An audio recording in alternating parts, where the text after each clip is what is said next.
On this day in history, we remember the remarkable individuals who shaped our world. Welcome to Who Died Today in History, where we honor their legacies. From artists to leaders, their impact lives on. If you find their stories meaningful, like, subscribe, and hit the bell to stay connected. Jonathan Winters, a groundbreaking comedian and actor, passed away on April 11, 2013, of natural causes at the age of 87 in Montecito, California. Known for his improvisational genius, quick wit, and kaleidoscopic imagination, Winters helped shape modern comedy.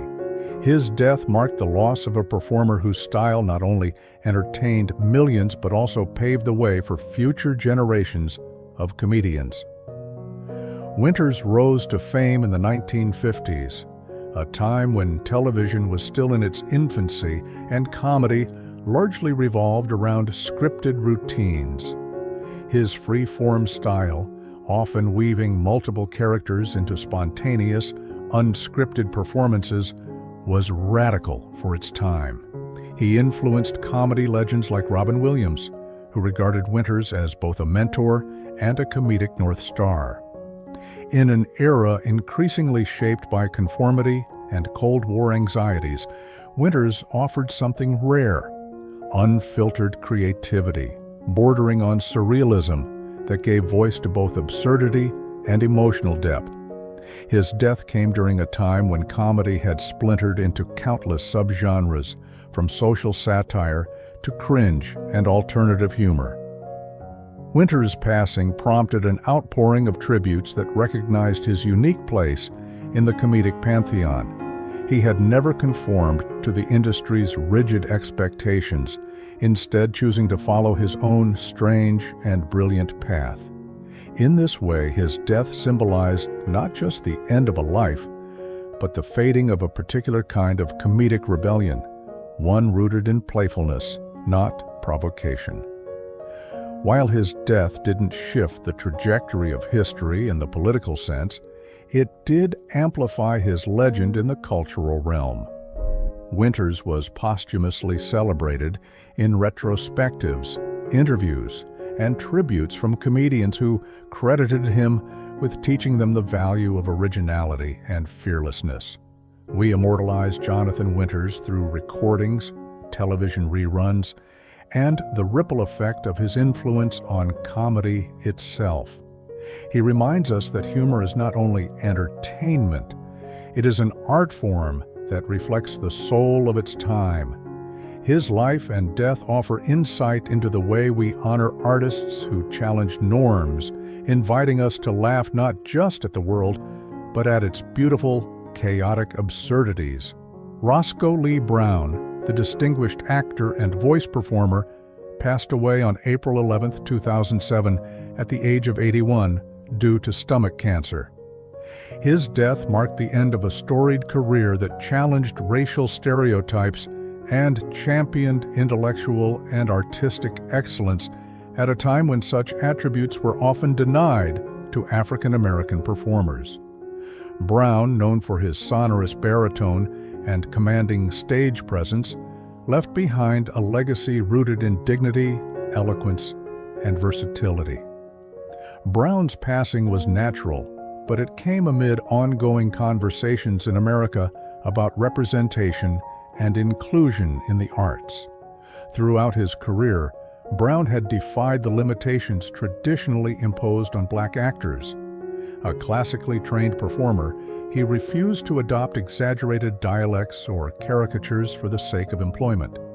His roles, from Shakespearean kings to narrators of Ken Burns' documentaries, highlighted the possibilities of a broader, richer portrayal of black identity in American media. His death served as a poignant reminder of how far the industry had come and how far it still had to go. The immediate response to his death was one of reverent admiration. Colleagues and critics alike praised his commitment to language, performance, and cultural integrity. Though he may not have shifted the course of world events, Browne's influence rippled through generations of actors who saw in him a model for how art and activism could intertwine through excellence, not just resistance. Browne's death, while not public spectacle, underscored the quiet power of legacy. His life challenges the notion that only those who die dramatically are remembered significantly. Instead, his legacy endures through his body of work, films, television appearances, stage performances, and iconic voiceovers that continue to resonate. In death, as in life, Roscoe Lee Browne reflects humanity's longing to be remembered not just for triumphs or tragedies, but for the depth of one's character. We honor such figures through retrospectives, continued education in the arts, and the voices of those they inspired. His life reminds us that power can also reside in poise and memory, in the echo of a well-spoken truth. John Warren Geils Jr., best known as J. Geils, the founder and namesake of the J. Geils Band, passed away on April 11, 2017, at the age of 71. He died of natural causes at his home in Groton, Massachusetts. His death marked the quiet close of a career that had helped define a raw, energetic era in American rock and roll. As the lead guitarist of a band known for its gritty blues roots and eventual pop-rock success, Geils helped shape the sound of the 1970s and early 80s. J. Geils' passing came at a time when classic rock icons were rapidly aging, drawing attention to the mortality of a generation that revolutionized music and culture. His life and death reflect a broader narrative of transformation, from the rebellious, electric spirit of post-1960s rock to the more reflective, individual pursuits that many musicians followed later in life. After the J. Geils Band disbanded in the mid-1980s, he retreated from the spotlight and pursued passions in jazz guitar and vintage car restoration, embodying a quieter, more personal form of legacy building outside of commercial fame. The immediate aftermath of his death saw tributes pour in from fans and fellow musicians who remembered the high-energy performances and radio hits like Centerfold and Freeze Frame. While J. Geils himself wasn't always the face of the band, frontman Peter Wolf often received that attention. His musicianship was central to the group's success. His death reminded the music world of the vital, sometimes overlooked role of those who craft the sound behind the scenes. Geils' passing didn't shift global history, but it echoed deeply in the hearts of fans who came of age to the band's anthems. It spoke to the way music becomes a time capsule, preserving not just melodies, but emotions, eras, and identities. We honor figures like J. Geils not only through posthumous recognition, but through continued listening, covers by new artists, and mentions in pop culture retrospectives. In reflecting on Geils' life and death, we're reminded that mortality, even in the world of rock stardom, humbles us all. Yet, through their creations, artists like J. Geils live on, eternal in sound. Diana Darby, a British actress, singer, and comedian best remembered for her appearances on the iconic television variety show The Benny Hill Show, passed away tragically on April 11, 2000, at the age of 54. Her death was the result of a freak accident. She fell down a staircase at her home in Uxbridge, England, and later succumbed to her injuries. This sudden, accidental end stood in stark contrast to the lively and glamorous persona she projected during her time in the spotlight. Darby rose to prominence during the 1970s, a period when British comedy was evolving, often teetering between satire and slapstick. Her performances on The Benny Hill Show typified the era's entertainment style, campy, cheeky, and often criticized today for its dated gender dynamics. Yet, within that framework, Darby brought a distinct charm and musical flair that resonated with audiences. Her contributions were emblematic of the opportunities and limitations faced by women in television during that time.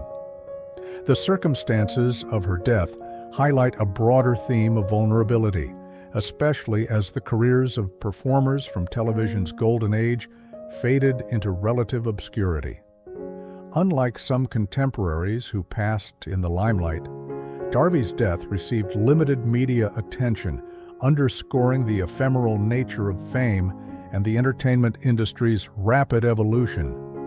Still, for fans of classic British comedy, her passing was a reminder of an era both celebrated and critiqued for its cultural tone. Darby's death did not shift the trajectory of history, but it serves as a poignant reflection on how quickly public memory can fade, especially for those whose careers were tied to transient formats like sketch comedy. Her legacy, though quiet, lives on through reruns and archival footage, which continue to surface on platforms like YouTube and niche TV networks. Ultimately, Diana Darby's life and death speak to humanity's relationship with memory and performance, how we elevate certain cultural figures while others quietly recede into history. We remember figures like Darby, not through statues or grand biographies, but in shared laughter, preserved recordings, and nostalgic callbacks to a bygone television era. Rodney Harvey, a promising actor and model whose career shimmered briefly in the late 1980s and early 1990s, died tragically young at the age of 30.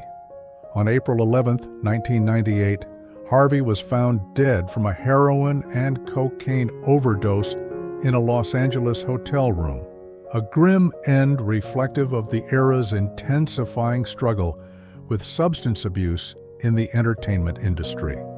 His death was classified as accidental, but it mirrored a broader epidemic that claimed the lives of many young talents during the 1990s. Harvey's early career showed tremendous potential.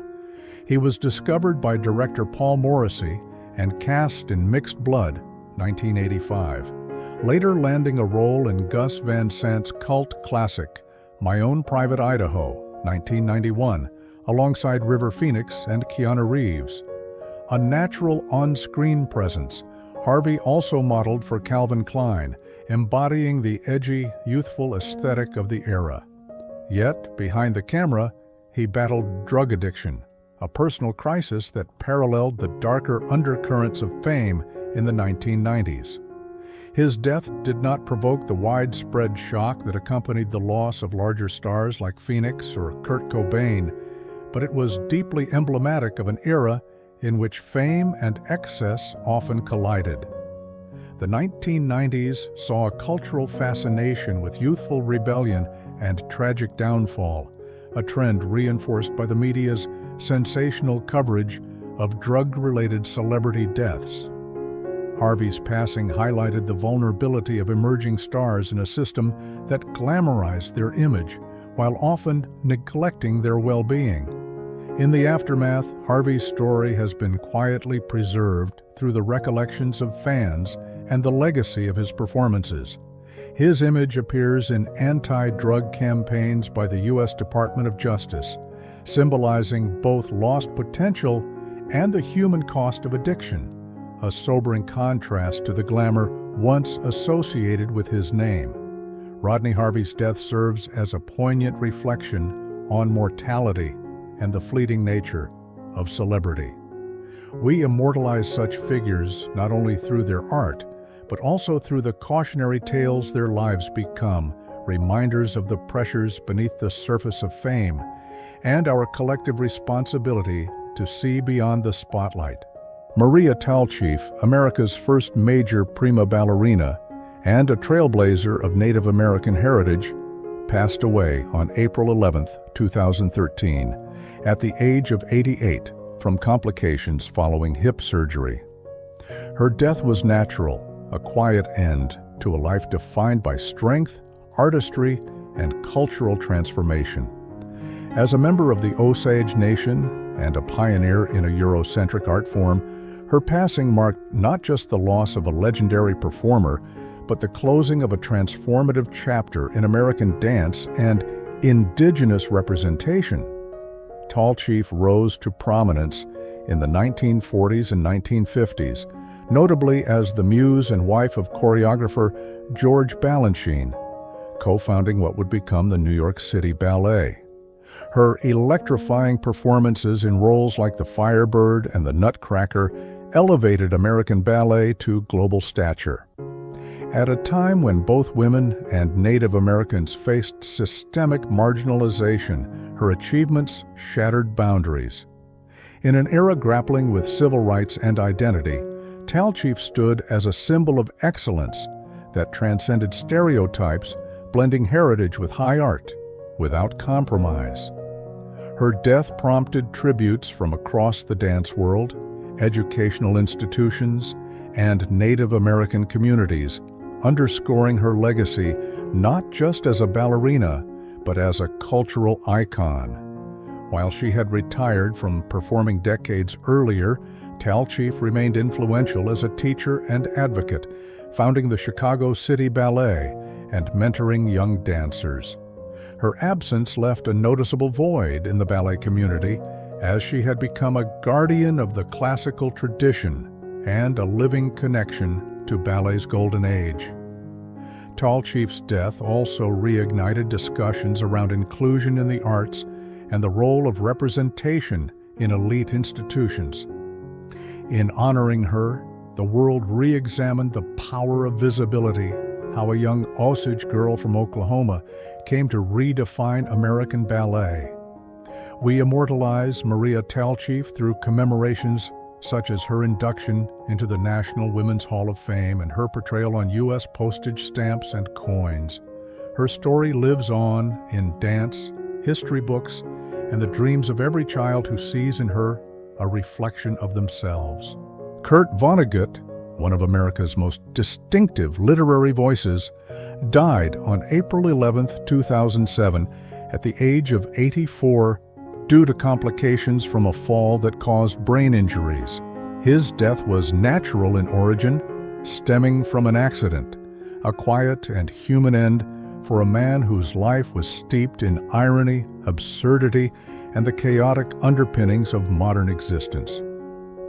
Fittingly, the randomness of his passing echoed themes central to his work: life's unpredictability and humanity's futile attempts to impose order on a chaotic universe. Vonnegut came of age in an era shaped by global conflict, nuclear dread, and social upheaval. A World War II veteran and survivor of the Dresden bombing, an experience immortalized in Slaughterhouse-Five, 1969, Vonnegut's writing merged dark satire with moral clarity, challenging readers to confront the absurdities of war, bureaucracy, and consumerism. His death marked the loss of a moral gadfly whose voice resonated in an America grappling with post-9/11 anxieties and disillusionment with political institutions. In the immediate aftermath of his death, tributes poured in from fellow writers, critics, and admirers who viewed him as not just a novelist, but a cultural conscience. His work, often labeled science fiction, defied categorization, infusing humanist philosophy with biting wit. His passing did not merely amplify his legend, it reaffirmed his place in the literary canon as a uniquely American commentator on the folly of war and the fragility of civilization. Vonnegut's death also provoked reflection on the role of the artist in speaking truth to power, especially during periods of unrest. He often warned against the dehumanizing effects of technological and political systems, a warning that remains eerily prescient today.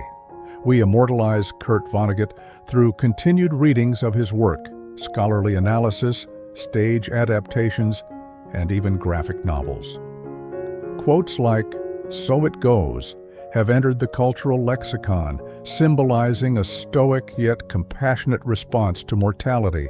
His voice, simultaneously tragic and hilarious, continues to guide readers through life's contradictions. Mitzi Shore, a formidable figure in American comedy, died of natural causes on April 11, 2018, at the age of 87, due to complications from Parkinson's disease. Though her death was quiet, the legacy she left behind roared loudly through the halls of stand-up comedy, particularly through the iconic venue she built, the Comedy Store in Los Angeles.